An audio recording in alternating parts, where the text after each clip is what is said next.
What's up, y'all? It's your boy right here again, the R&B Kid, and on today's episode, I'm gonna be talking about Big Sean and Metro Boomin's new album, Double or Nothing. And y'all ready? It's lit. I came to vibe, you came to function, just do that, baby.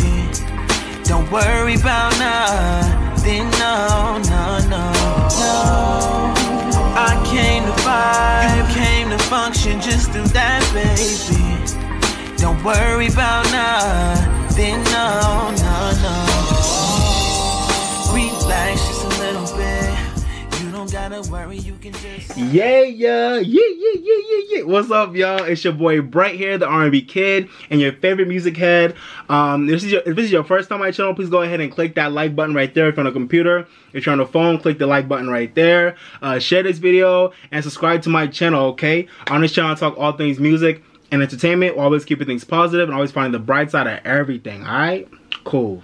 Alrighty, y'all, so Big Sean and Metro Boomin just put out a new album this past Friday on December 8th, 2017, called Double or Nothing. This is both Big Sean and Metro Boomin's second collaborative albums. Big Sean released a collaborative album with his boo thing, Jhené Aiko, last year under their group name called 2088. That was an amazing project. Go check it out. Metro Boomin recently released a collaborative album with 21 Savage and Offset called, what was it? No Warning. What was the album called? Fuck, my fault. Hold on. What was that shit called? It was like No Warning or something. Oh yeah, Without Warning. So yeah, they released an album called Without Warning recently. That was a cool little project. I didn't review it because I didn't really have time around time, but whatever. So this album was released on Good Music, Def Jam, and Republic Records. And just straight out the gate, I did not see this album coming, but nonetheless, it was a welcome surprise and definitely an interesting addition to the game, alright? So with all that out the way, let's get into the review, alright? Cool. Okay, y'all, so the first song I want to talk about this album is the first single off the album. It was called Pull Up and Wreck. So Pull Up and Wreck was actually a song, I really hated that song when I first heard it. I was like, this song is like not good. And when that song came out, I didn't know it was actually going to be the precursor to the album. I just thought it was a one-off that Big Sean and Metro Boomin put out. And I was like, yeah, this is kind of weak. But honestly, over the last few weeks, I've really come to like that song, Pull Up and Wreck. I just think it has a nice, cool hook. I got some east side niggas that love to bang. I got some west side niggas love to do the same thing. Pull up and wreck. Pull up and wreck. Pull up and wreck. Hey, pull up and wreck. I didn't like it at first, but it's a vibe now. So it's the first song. It's the first single off the album, and I like it now. Yeah, I came around and I like that track now. I love the hook, and I just love and I love 21 Savage featuring the song too. So that was a nice track. Good single choice. Alright, y'all, so the next song I want to talk about off this album is called Gold Legend. I think this is gonna be I think it's the track that the people are kind of talking about the most off this album besides Pull Up and Wreck. And honestly, I think it'll go down as being one of the kind of best things that came out of this album. Gold Legend features Travis Scott, and I think Trav was a perfect choice for the hook. He killed the hook. The hook of the song was really unconventional. Like, we go legend. Like, that phrase doesn't make sense in itself. But in a hip-hop song, it just worked. Like, and I don't know, when I first heard it, I was like, oh, this is cool. But after a few more listens, I was like, whoa, like, it's one of those hip-hop songs that just takes you to a place. Like, we go legend. It's like, it's a great, like, workout, pump-up song. Travis Scott is perfect for the hook. And I really like this song. I think it's one of the best songs off the album. Not only as an intro, it was a great intro to the album, but just also because I think it had one of the most creative like instrumentals off the whole album. So, you know, Metro Boomin did produce the whole project. And a lot of times that can kind of get messy when an album is produced by one producer. But sometimes that produces some of the best albums. So while this album wasn't really one or the other, Metro Boomin, I think, had one of the best instrumentals on Gold Legend. I really loved like the orchestral sounds and the production was just a dope, like, nice touch to it. It was just dope. Like, I loved how the orchestra sounds were like, they weren't in your face. It was like very low key. But I think it just added so much dimension to the song, and it just made it like way bigger. And it really made it feel like, you know, no pun intended, but it really did make it feel way more legendary. So I just thought Metro Boomin did a great job with the production on that song. It's a vibe. And I definitely think it's going to be one of the songs that people will gravitate to most off this album. Let's see if I'm wrong, but that's what I think. So yeah, great intro for the album. I love Gold Legend. One of the best tracks off the album. And then coming after that was a track called Big Business with 2 Chainz. That was a cool track as well. I thought Big Sean's flow at the beginning of the song was like lit. The middle and the end was okay. I think 2 Chainz feature was alright. He was cool. I could see Big Business being a hit. You know, cause like I said, I love that intro. I don't know if it'll actually become a hit if it's put out as a single, but I could see it being a hit. But yeah, that Big Business is also one of the better tracks off the album. And like I said, Big Sean's flow at the beginning was just dope. Okay, so talking about another track that kind of had those like orchestral sounds I was talking about in Go Legend. Another song that I noticed had that on the album was the track called In Tune. That was an interesting track to me because I felt like it was like a really like great like big hip hop song, but it was also like mad dull at the same time. It was weird. You know, like the orchestra sounds were in that song as well. They were low key. So it was a nice touch by Metro Boomin. But I just thought the cadence of the hook was like kind of boring. Like I don't know, it's like I feel like the song could have been way bigger, and Big Sean was just like, I'm in tune. But at the same time, like it was kind of like, okay, this is dope, but I feel like it could have went to a better place than what was actually produced on the track. It already had really slow production, and then Big Sean's like slow, lazy cadence. I don't think it worked. I think he was going for something on that track, but I don't like how he was kind of like going like slow and lazy. I wish he like actually like made it more hype. I feel like it would have fit the vibe of the song. But you know, Big Sean went off lyrically on the song, so now, you know, that was what brought it up a lot. So I just wanted to talk about that real quick. That was an interesting choice for the album. So the middle of the album to me housed some of the most interesting parts of the album. So I already talked about Pull Up and Wreck, but I also want to talk about the track So Good with Cash Doll and Savage Time. So the track So Good, yo,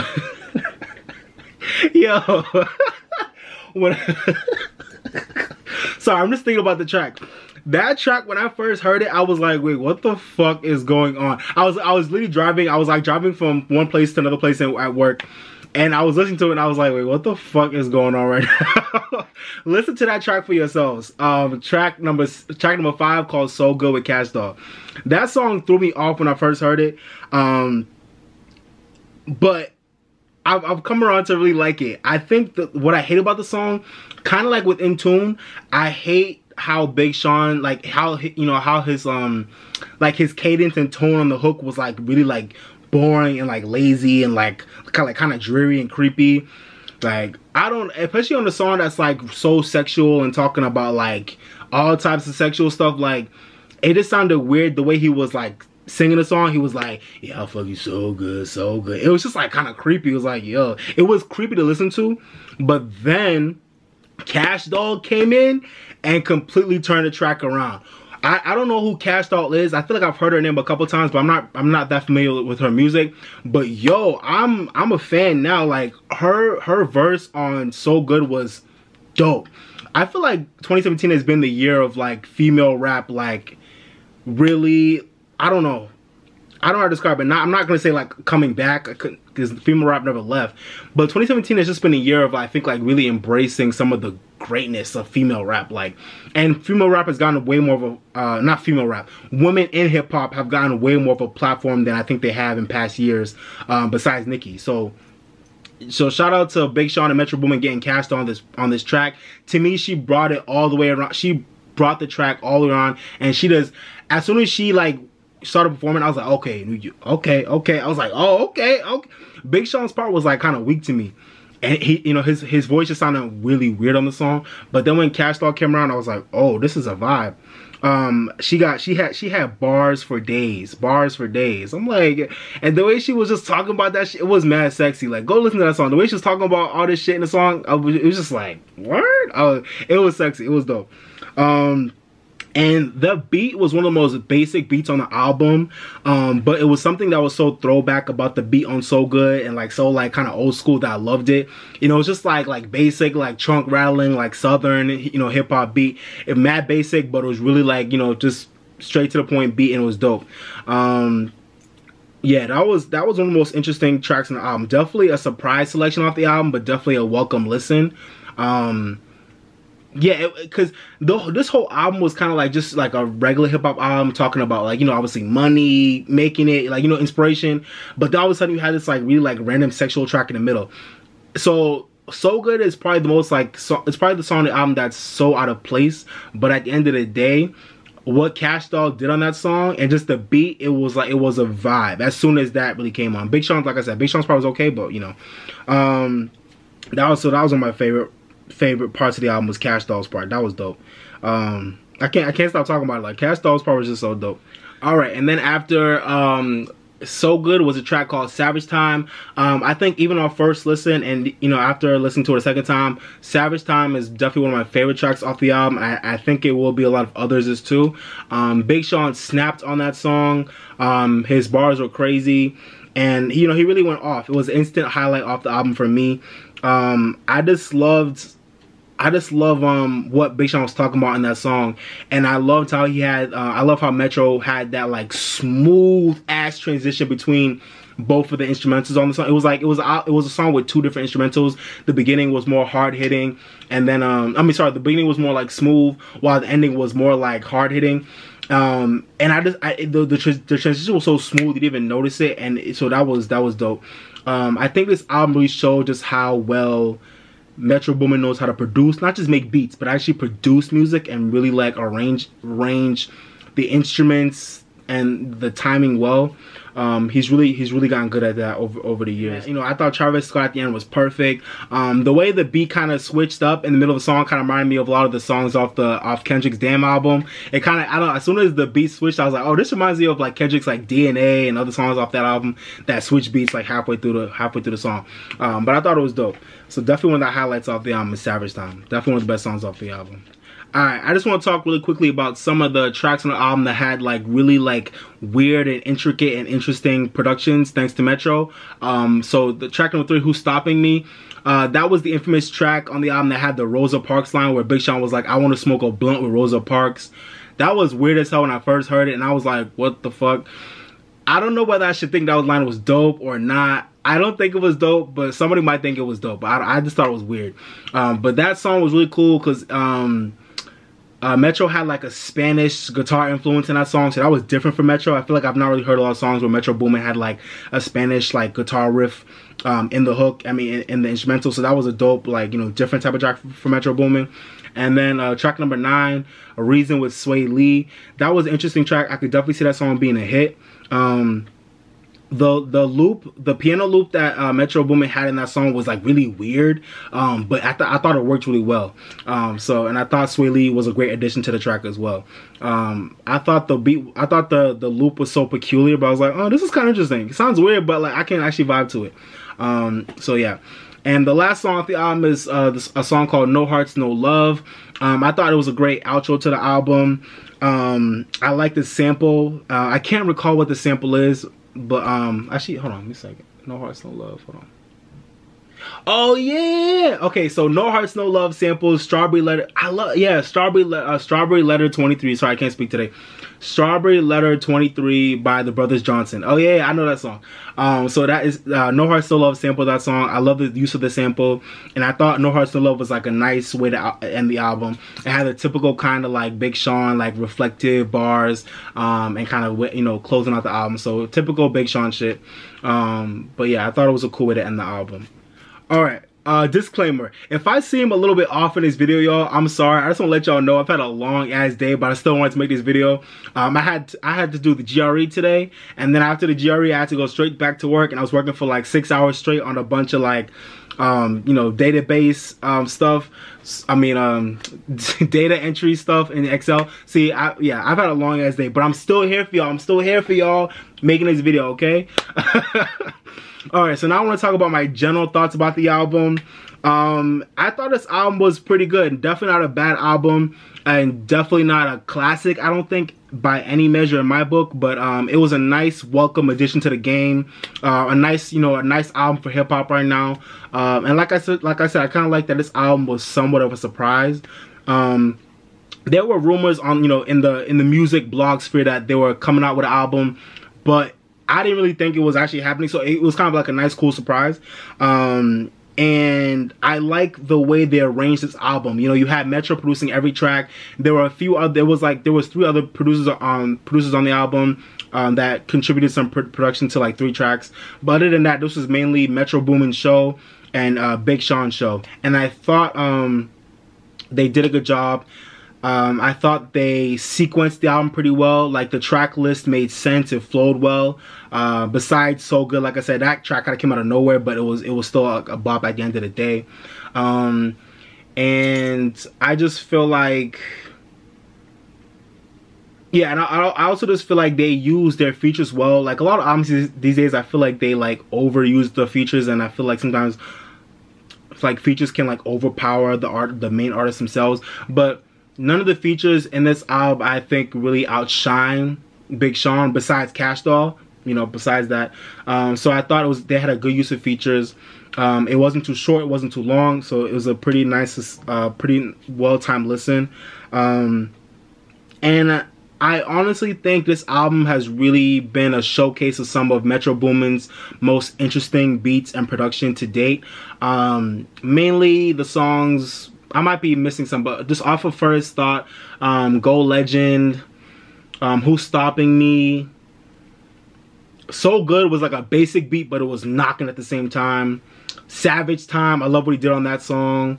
Yeah, so there's probably more that I can't think of, but I just think this album was a great showcase for what how far Metro Boomin has become and how well he's progressed as a producer.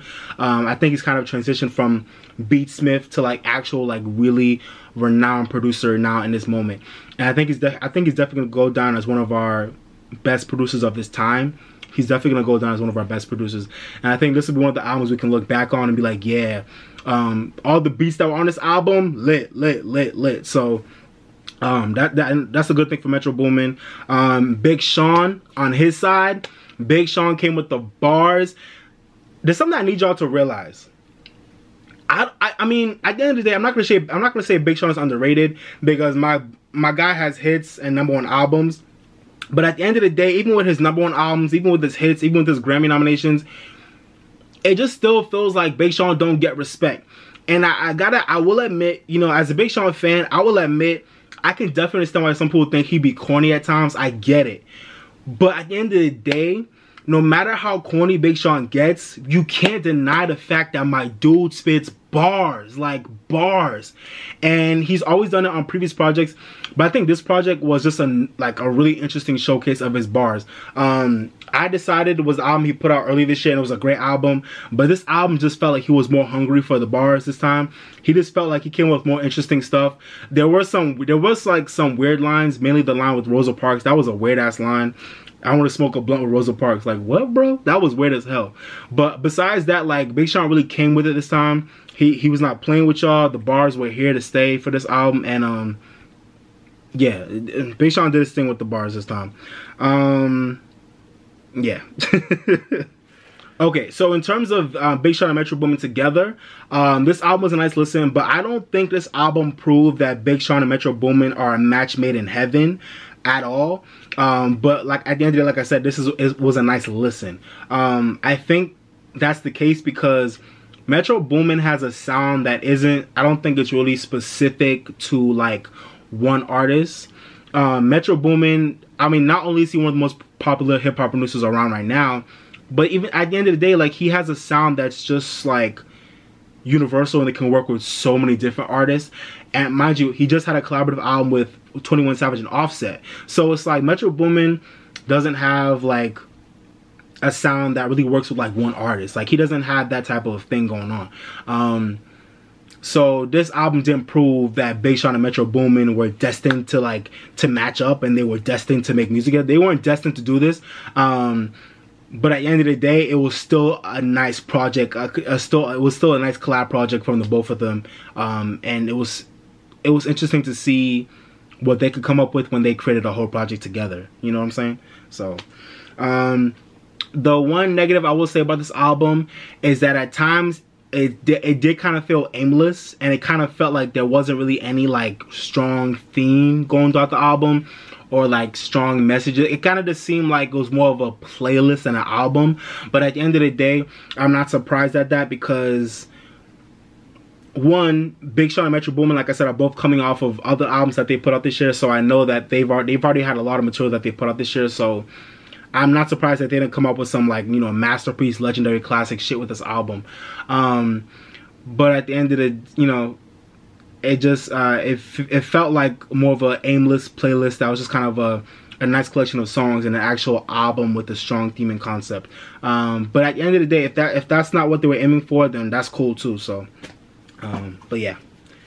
Alright, the last thing I want to talk about this album is the drug references. I just wanted to mention it real quickly because I feel like I've not heard Big Sean mention drugs that much in his past music. So I was surprised at the amount of times I heard like drug references being dropped in this album from the features and from Big Sean himself. I was like, really? Because I feel like you've not really talked about drugs a lot before. I could make a whole video about how like annoyed I've been with the amount of drug referencing in hip-hop lately. I think that could be a whole nother video, so I'm not gonna like touch on that, but I just want to say that I'm very surprised at the amount I heard on this album. I didn't think I'd hear it that much because Big Sean, and at least in my view, I don't think Big Sean is someone who's admitted to, or at least we've known to be, a drug user like that. So I don't know. So I just wanted to mention that. Y'all let me know what y'all think down in the comments about drug referencing in this album. It happened a lot more than I thought it would, and it happened a lot more than I actually wanted it to, because I feel like Big Sean is above that. But that's just something I wanted to note. Okay, y'all, but that's been my review for Big Sean and Metro Boomin's new album, Double or Nothing. I know I was kind of all over the place, but like I said, I've had a long ass day, and I just want to make this video so I can get it out by tomorrow for y'all. So, you know, like I said, I thought this album was pretty good. Not classic, not bad, just kind of in the middle. Some of my favorite tracks off this album, I think, were Go Legend, Big Business, Pull Up and Wreck. I want to say like half of So Good. Half of the Cash Dolls part of So Good. I love Savage Time. And yeah. Reason was pretty cool too. My least favorite track on this album, I didn't really like the song Even the Odds with Young Thug. That was my least favorite track on the album. I think a lot of other people like the song, but it didn't do anything for me. It was, you know, it was inspirational, but I just thought it kind of fell flat. So I didn't like the track Even the Odds. But yeah, those are my favorite tracks and least favorite tracks. And for my general review of this album, I think I'm going to give this album a 3.5 out of 5. I think that's a good rating for me. You know, kind of in the middle. Yeah, that's been my review, guys. 3.5 out of 5. Alrighty, guys, that's been my review for Big Sean and Metro Boomin's new album, Double or Nothing. Let me know your thoughts down in the comment section. I'd love to hear your thoughts on the album. Did you like the album? Did you not like the album? What were your favorite tracks? What were your least favorite tracks? Let me know what you thought about my review. If anything I said was dope, let me know. If anything you thought I said was crazy, let me know as well. I'd love to hear all of it, okay? But in the meantime, I thank you guys for watching and supporting the channel. I appreciate all the love. Thank you guys, thank you guys, thank you guys. And as always, continue to live your best life. Drink more water. Stay woke. And if you're mad, go listen to your favorite song, okay? It'll make you feel better. Go listen to your favorite song, okay? Alrighty, guys. Thank you for watching. This has been your boy Bright, the R&B Kid, and I am signing off. I came to vibe, you came to function, just do that, baby. Don't worry about nothing, no, no, no, no. I came to vibe, you came to function, just do that, baby. Don't worry about nothing, no, no, no. Relax just a little bit. You don't gotta worry, you can just have fun. If you gotta drink